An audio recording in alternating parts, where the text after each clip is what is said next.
വർഷം 1953. ഇത് ഭൂമിയാണ് എന്ന ശീർഷകത്തിൽ ഒരു നാടകം പുറത്തിറങ്ങുകയാണ്. ഇസ്ലാമിന്റെ സുന്ദരമായ പ്രബലമായ പല ആശയാനുഷ്ഠാനങ്ങളെ അങ്ങേയറ്റം പരിഹസിച്ചുകൊണ്ടും നിർമ്മിച്ചുകൊണ്ടും മാപ്പിളപ്പാട്ടിന്റെ രീതിയിൽ എഴുതിയ ഒരു ഗാനം സമുദായത്തിന്റെ ഇടയിൽ വളരെ ചർച്ചാ വിഷയമാണ്. എന്നാൽ ഈ വരികളിൽ ഇറങ്ങിയ വിവാദങ്ങൾക്കെതിരെ അക്കമിട്ട മറുപടികളുമായി ഒരാൾ രംഗത്ത് വന്നു. ബഹുമാനപ്പെട്ട കടായിക്കൽ നിലവർ മൊയ്തീൻകുട്ടി ഹാജി. വിശ്വാസിയെ പല കാര്യങ്ങളിൽ അങ്ങേയറ്റം സന്ദേഹപ്പെടുന്ന ഈ വരികൾ എഴുതിയ കേവലം മുസ്ലിംകാരിയായ എന്നാൽ നിരീശ്വരവാദം വെച്ച് പുലർത്തിയെന്ന ആ വ്യക്തിയെ ശൈത്താൻ അഭിസംബോധന ചെയ്തുകൊണ്ട് പരുഷമായ ഭാഷയിലും വർത്തമാന കാലത്തെ വളരെ പ്രസക്തമായ വരികൾ നമുക്ക് കേട്ടു നോക്കാം. മലിക്കുൽ മുലൂക്കിനെ കാണാനേ മഹിഷറ വിട്ട് കടക്കേ വലിയൊരു പാല കടക്കണം മനുഷ്യർ കല്ലട ശൈത്താനേ. രാജാതിരാജനായ അള്ളാഹുവിനെ കാണണമെങ്കിൽ നീ പറയുന്നത് പോലെ അത്ര എളുപ്പമൊന്നുമല്ല. അതിനാദ്യം മനുഷ്യരെന്ന് പറയുന്ന സ്ഥലത്തെത്തണം. അതിനുശേഷം എന്ന അതിനു മതേ കടന്നുണ്ട്. അതൊക്കെ കടന്നു ചെന്നാൽ പറഞ്ഞ കാര്യമല്ലേ.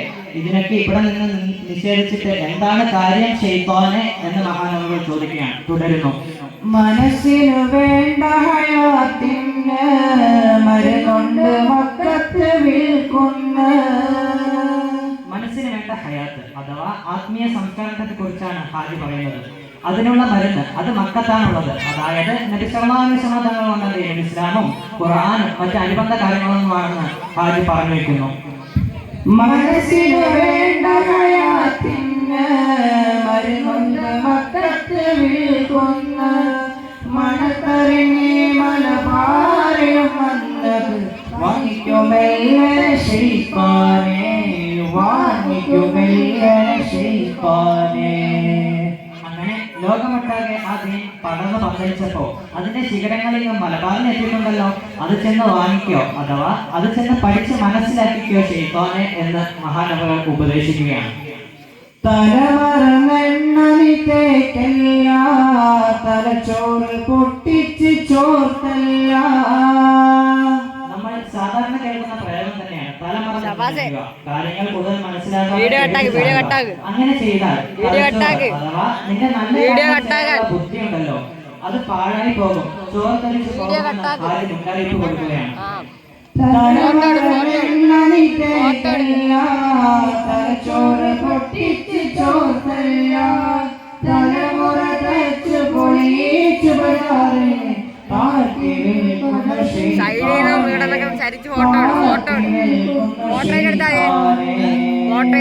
അങ്ങനെ തലമുറയായി ഉണ്ടല്ലോ അത് നീ പൊതുസമൂഹത്തിൽ നീ താത്തി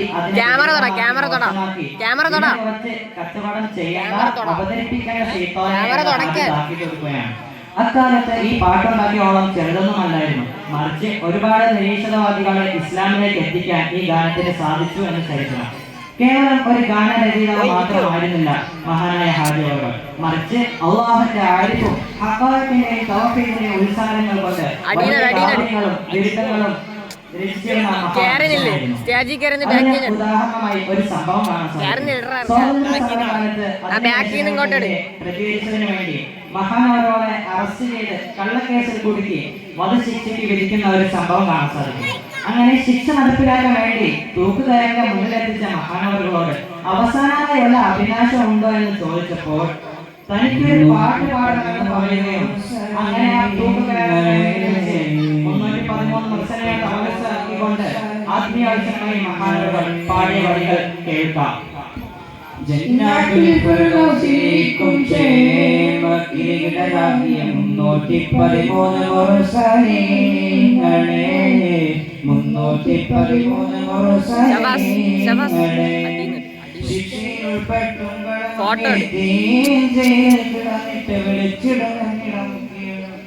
മാങ്ങളെ 313 മുർസലീങ്ങളെ 313 മുർസലീങ്ങളെ. സ്വർഗീയ ആരാമങ്ങളിൽ കഴിയുന്ന അമ്പിയാക്കളുടെ കൂട്ടത്തിൽ കൂട്ടത്തിൽ കിരീടരാജി എത്ര ഉണ്ട്? കിരീടം സൂര്യവരായ 313 മുർസലീങ്ങളെ വിളിച്ച് മഹാനവറുകൾ ആരംഭിക്കുകയാണ്. എന്തിനാണ് അവരെ കൊണ്ട് തപസ് ചെയ്യുന്നത്? ശിക്ഷയിൽ അകപ്പെട്ട് ജയിലിൽ കിടക്കുന്ന ഉങ്ങൾ മൊഹീദ്ദീൻ അഥവാ നിങ്ങളുടെ നിരപരാധിയായ ഈ മൊഹീദ്ദീൻ പറയുന്ന ഈ സങ്കടം, ഞാൻ ഈ സങ്കടങ്ങൾ അറിയിക്കുകയാണ്. മാങ്കളെ ബഹുമാന്യരായ മുർസലീങ്ങളെ എന്ന് മഹാനവറുകൾ തേടുകയാണ്. മുന്നിലെ ആബുൽ ബശറായേ എന്നുടെ ആദംബാവേ. ആദ്യമായി സർവ്വ മുസ്ലിങ്ങളുടെ എന്നല്ല സർവ്വ മനുഷ്യരെയും തന്നെ ആദ്യ പിതാവായ ആദം നബി അലൈഹി ഇസ്ലാമിനെ വിളിക്കുന്നു. മുച്ചുട സീറുൽ ബശറായിനെ കച്ചിയ മിന്ദുൽ ഹുവാവേ. മുച്ചടസിയർ അഥവാ മുഴുവൻ ശിരസുകളും, അതായത് മനുഷ്യകുലത്തിന്റെ മൊത്തം മാതാവായ ഹവ്വാബിയുടെ മേലിൽ മുന്നിലെ ആബുൽ ബശറായേ എന്നുടെ ആദംബാവേ. മുച്ചുട സീറുൽ ബശറായിനെ കച്ചിയ മിന്ദുൽ ഹുവാവേ. തന്നെ സ്വലാത്ത് കൊടുത്ത് വിവാഹമേ ജന്നാത്തിനു കൊടുത്തീവേ. തന്നെ സ്വലാത്ത് കൊടുത്ത് വിവാഹമേ ജന്നാത്തിനു കൊടുത്തീവേ. തങ്കമലയ റഫാവിൽ വെച്ച് മുഖം കറികൊത്തത് ദുനിയാവേ. 313 മുർസലീങ്ങളെ 313 മുർസലീങ്ങളെ.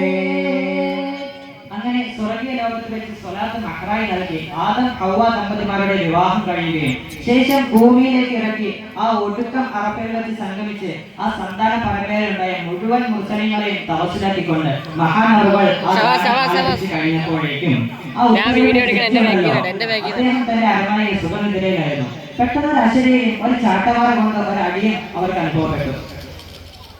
വിടടാ മൊഹീദ്ദീനെ എന്നൊരു അലർച്ചയും. ഇത് കണ്ട് ഭയവിഹുലനായ ആ വ്യക്തി മഹാനവറുകളെ വധിക്കാനുള്ള ആ നടപടി ഉണ്ടല്ലോ, അത് റദ്ദ് ചെയ്ത് മഹാനവറുകളെ വെറുതെ വിട്ടയച്ചു എന്നുള്ളതാണ് ചരിത്രം. ആ മഹാനവറുകളുടെ